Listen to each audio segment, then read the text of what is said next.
بلوچستان کے تمام ملازمین کی تنخواہیں جو ہیں وہ آپ نے اس دفعہ جو ہے کم از کم 200% اضافہ کرنا ہے، اور آپ کے ملازم یہاں پر نان شبینہ کے محتاج ہیں، پیناڈول کی گولی کوئی خرید نہیں سکتا۔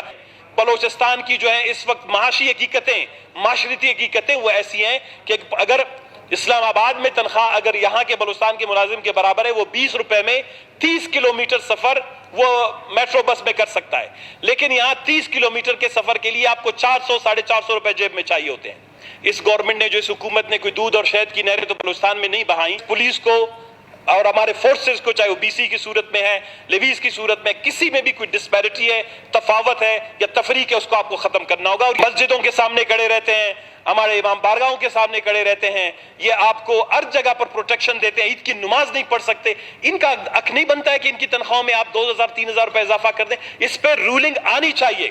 آپ کو یاد ہوگا جب یہ حکومت شروع میں یہ اسمبلی بنی، اس وقت سے لے کر آج تک جب پہلے 3 سال 4 سال تھے وہ ملازم کش تھے، وہ جس طرح ملازموں پر خود کش حملے ہوتے تھے تو سی این ڈبلیو کے ملازمین پر خود کش حملہ ہوا، 350 400 کے قریب سی این ڈبلیو کے ملازمین نکال دیے، وہ خودکشی پر مجبور ہوئے، کمبوں پہ چڑھ گئے، اور ہم نے اس اسمبلی میں 3 سال تک 3.5 سال تک مسلسل سی این ڈبلیو کے ملازمین کی بحالی کی بات کی، اور یہ خدا کا شکر ہے اس گورنمنٹ نے جو اس حکومت نے کوئی دودھ اور شہد کی نہریں تو بلوچستان میں نہیں بہائیں، لیکن میں کم از کم یہ کہتا ہوں کہ اس نے اپوزیشن کی یہ بات سن لی، اور سی این ڈبلیو کے وہ ملازم جو نان شبینہ کے محتاج ہو گئے تھے، جو سڑکوں پر بھیک مانگنے تک محتاج ہو گئے تھے، وہ بحال ہو گئے۔ مجھے یہ بھی یاد ہے کہ 3 سال پہلے میری مائیں بہنیں اپنی بچوں، پیدا شدہ بچوں کے ساتھ جنوری کے مہینے میں گلوبل ٹیچرز کی 1500 ٹیچرز یہاں پہ احتجاج پہ بیٹھی تھی، ہم ان کے پاس گئے، ہم نے پچھلی حکومت کو منت کی، زاری کی بھائی ان کو بحال کرے، لیکن انہوں نے نہیں کیا کیونکہ وہ ملازم کش پالیسی پہ عمل درآمد کر رہے تھے، لیکن یہ تھا کہ یہ اپوزیشن کی ساری انیشیٹوز تھے، اور گلوبل ٹیچرز کی وہ فائل اور سمری گئی، 1500 کے قریب جو ہے گلوبل ٹیچرز کے ملازمین جو ہے وہ مستقل ہوئے۔ ہم یہ سمجھتے ہیں ان 5 سالوں میں شاید بلوچستان میں کوئی یہ غربت بڑی ہے، ملازمتوں کا مسئلہ بڑا ہے، سب کچھ بڑی ہے، لیکن 1-2 چیزیں اب بی ڈی اے والوں کے سامنے ہم ابھی تک شرمندہ ہے۔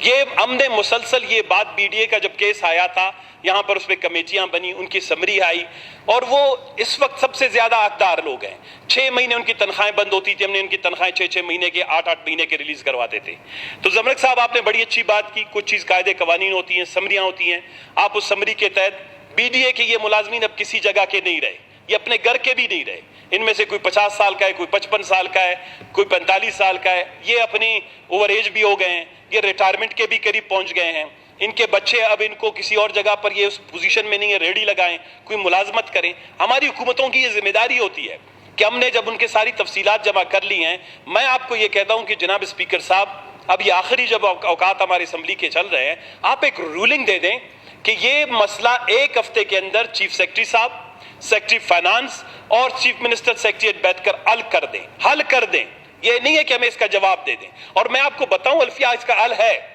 یہ لوگ سسٹم میں ہیں، یہ کنٹریکٹ کے جو پیسے ان کو ملازمین کو مل رہے ہیں، یہی پر تنخواہیں ان کو جو ہے یہ آنے والے 2 سال 3 سال 4 سال تک یہ ملازمین پکا پختہ ہوں گے۔ اس کے بعد بے شک آپ بی ڈی اے کا جو اسٹرکچر بنانا چاہتے ہیں، اس بی ڈی اے کو کوئی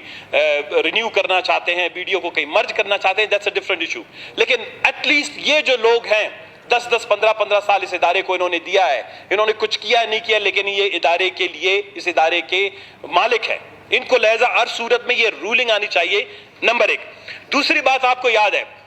جناب اسپیکر صاحب، ہم سب صاحب اولاد ہیں، ہم سب کو پتا ہے کہ مہنگائی اس وقت کتنی بڑھ گئی ہے، تیل سے لے کر، گھی سے لے کر، چینی سے لے کر، چاول سے لے کر، دالوں سے لے کر، سبزیات سے لے کر، ایون کہ زندگی کے لیے بنیادی ضروریات جو ادویات ہیں ان سے لے کر تمام چیزیں 300 سے 400% ان میں اضافہ ہوا ہے۔ یا یہ پولیس کے جو اہلکار ہمیشہ یہاں کھڑے رہتے ہیں، میں 5 سال سے ان کے لیے بول رہا ہوں، اس لیے بول رہا ہوں کہ باقی اداروں کے لوگ یہاں آ کر احتجاج کر سکتے ہیں، کسی نے سرخ جھنڈا اٹھایا ہے، کسی نے سبز جھنڈا اٹھایا ہے، کسی نے زرد جھنڈا اٹھایا ہے، پولیس والے مجبور ہیں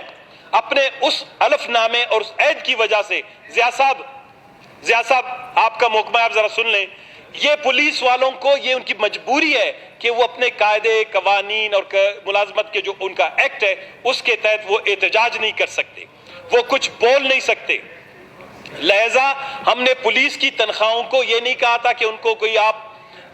جناب اسپیکر صاحب کہ آپ امریکہ کے، یورپ کے یا خلیج ممالک کے جو ہے ملازمین کے برابر کر دیں، ایٹ لیسٹ کم از کم پنجاب میں جو تنخواہیں، جو سروس اسٹرکچر،